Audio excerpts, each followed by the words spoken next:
Hello, my darlings. Mother Raven here with a story for you from Gelfwyn.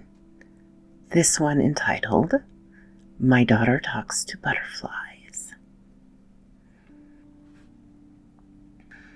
Megan was only 5, just started kindergarten and miserably shy. To cheer her up, I took her to the butterfly house, part of the local arboretum. Think of it as a large greenhouse that has butterflies from around the world released in it. It angered me to see my child hurting and have no idea how to help. So I brought her here to her favorite place.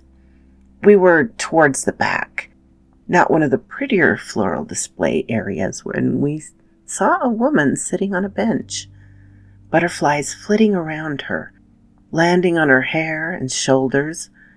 She wasn't a vision of radiance. There was nothing unusual about her.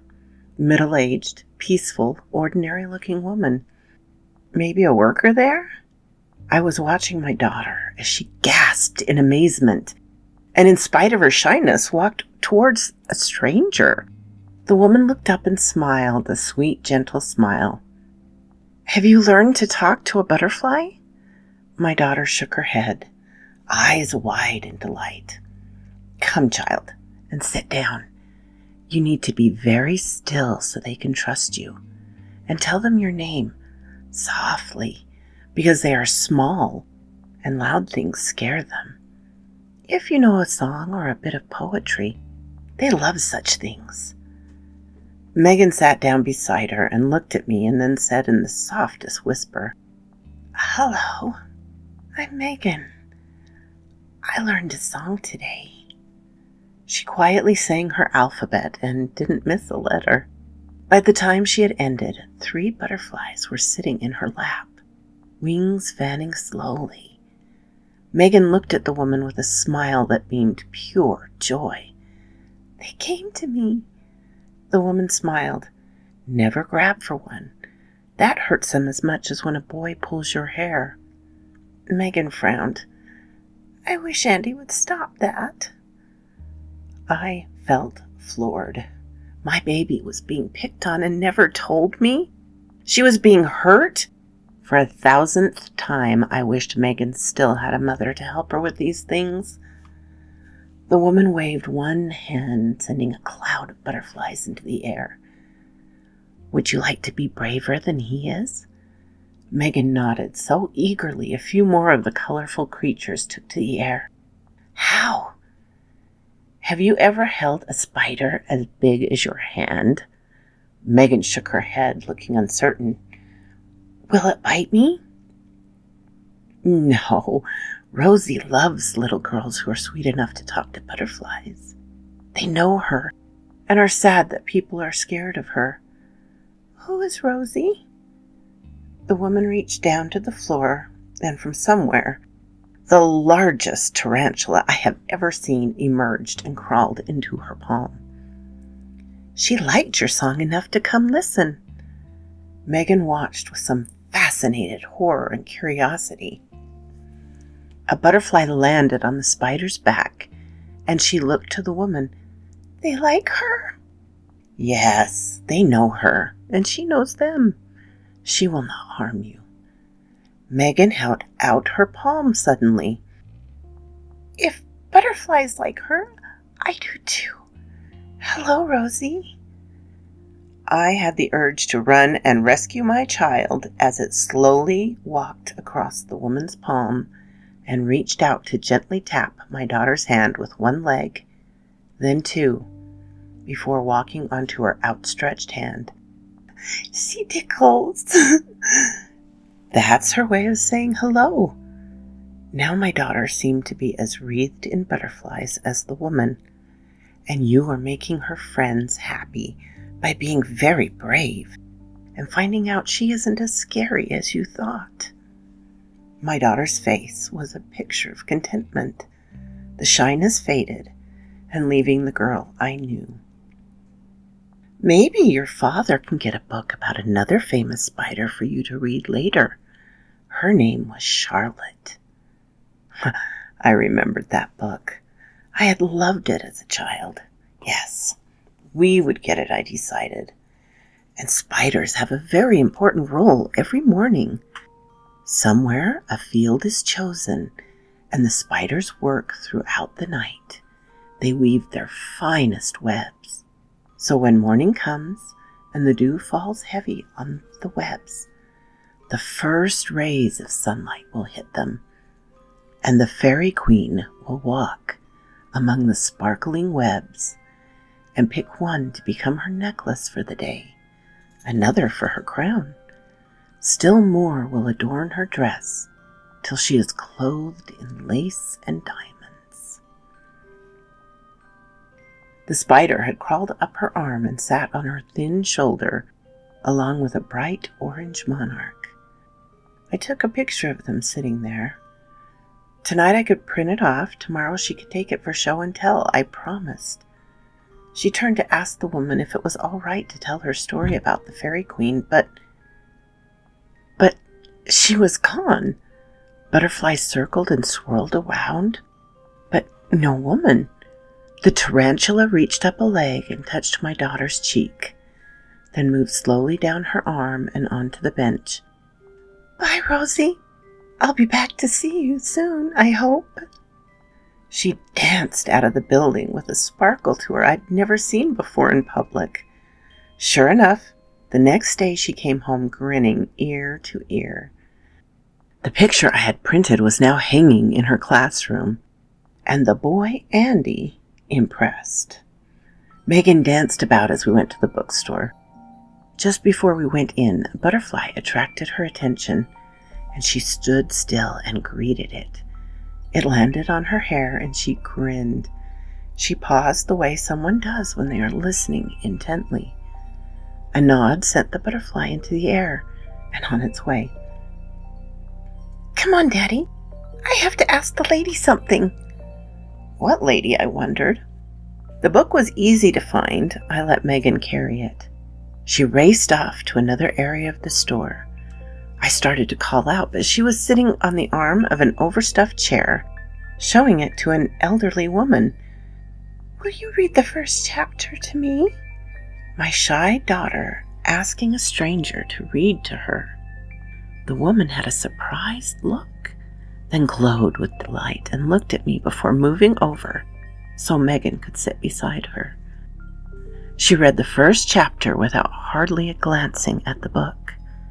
I realized this was a habit of a parent that had read a book far too often. Both my daughter and the woman had a look of bliss about them. She ended up insisting on buying the book for Megan, telling me that her own daughters had worn out their copies as children, and thanked me for letting her remember when they were that age, for letting her introduce my daughter to the book. Every weekend we went back to the butterfly house. She would sit surrounded by colorful wings, a spider on her shoulder as she read quietly to her. Sometimes other children would join. Quiet children that offered their names to the butterflies and would greet Rosie. Sometimes Megan would dance with the butterflies. Other times she sat very still and seemed to listen to them.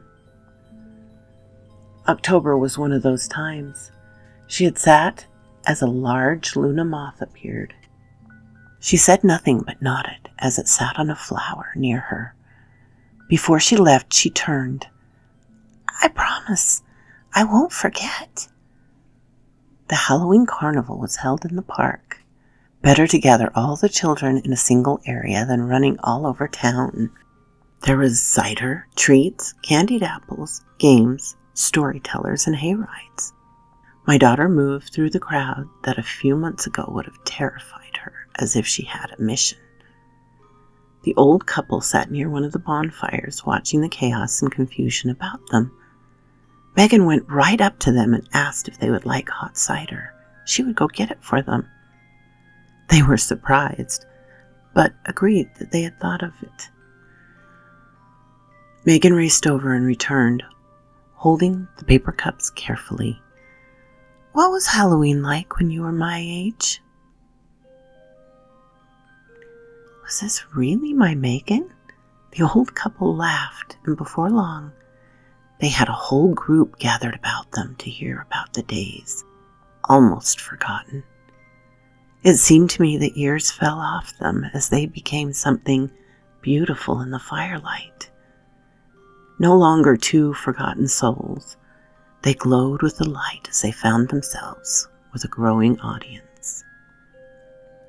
Winter came, and we were still going to the butterfly house, still reading books to the butterflies or anyone else that stopped to listen. That was how we met Joy. Megan suddenly rushed off one day and came back with a woman who took my breath away. No, she wasn't drop-dead gorgeous or anything, but one look at her eyes and I knew everything was about to change. Megan was back on the bench with Rosie, butterflies finding perches on her wherever they could. From that moment on, it was 3 of us every weekend. Megan never resented the intrusion. To her, it was what was supposed to be. Spring, I asked Joy to become my wife. I know it was fast, but I had known from first sight that she was my future wife. She asked Megan if she could become her mommy, adopt her. So we started the process with the intent that when we went to the judge to finalize it, we would also wed, become a true family. It was a June morning. We were set to meet the judge. Megan came running in. "Oh, Daddy, look! The fairy queen chose the field behind us." I blinked and rubbed my eyes. There was a hayfield beyond the backyard fence, and this morning it looked as if someone had scattered it with diamond necklaces. Every blade of grass sparkled. Delicate webs hung between them. Even I had to admit it looked magical in the first rays of dawn. "Daddy, do you think the fairy queen knows I'm getting a mommy today?" "Maybe, Megan," I agreed, and wished for a coffee, then remembered what was going to happen in only a few short hours. I think a host of Megan's little friends decided to make my insides a playground at that point, but Megan danced and sang softly about the backyard. To her, it was simply going to be a great. Megan turned 6 with a mommy and daddy and a flock of butterflies floating about. Again she stopped and seemed to listen, mouth dropping open in surprise and whirling to Joy with a squeal of pleasure. "A baby sister? Really?" Joy looked shocked, then blushed and pressed a hand to her stomach. "Maybe. Or a little brother. It's far too soon to know." Megan hugged her waist as I sat down. "It's a girl, a real little sister." "A baby? We're going to have another child." I was a man blessed. No one could ask for a child sweeter than Megan, a wife more devoted. Now another scrap of life to fill our house with love. Only then did I think to ask something. "Meggie, how did you know?" "The butterflies told me, Daddy. Did you know fairies are just angels that look after animals? Elves look after the plants, and angels look after us." She seemed pleased with this bit of knowledge, and then ran back out into the backyard, thrilled with life. Joy and I cuddled up and talked about the new baby, the future, the shock that Megan had known. Maybe she had seen the home test and understood what it was. Maybe she would be right and it would be another little girl. Putting Megan to bed that night, she looked up at me. "I think I want to be a fairy, Daddy. People have lots of angels, but the animals need more to look after them. I want to help the spiders like Rosie." "Not for years and years, love. Sleep well." My blessed life came crashing to a halt one January morning. Joy was taking Megan to school when they skidded on an icy patch. Joy survived. The baby born early was still strong and healthy, they assured me. Megan died on impact. She never suffered, I was assured. Rachel came home with us 1 month after we buried my precious daughter. A gravestone with butterflies engraved on it. Rachel was a happy baby, belying the tragedy of her birth date. Still, it hurt to try and celebrate her life on the day I lost the first light of my life. I never took Rachel to the butterfly house, although I went on Megan's birthday. I sat on the bench and cried, butterflies swarming about me. It was after one of the visits I was watching Rachel, now 4, in the backyard. She sat down, holding out a hand. "Hi, my name is Rachel." She was speaking softly. A butterfly landed near her.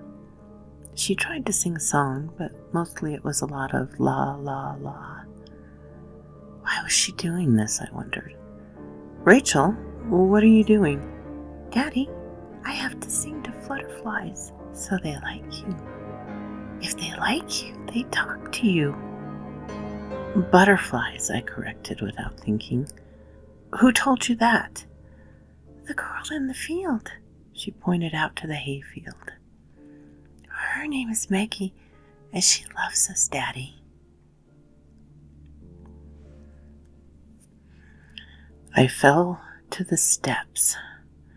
I couldn't even think. My mind was whirling in confusion. "Daddy, can I be like Maggie one day?" So quoth this raven. I must say, I really love this story for the, for the kindness in it, for the love of reading. And, honestly, I just love it for the lore. Thank you for listening, my darlings.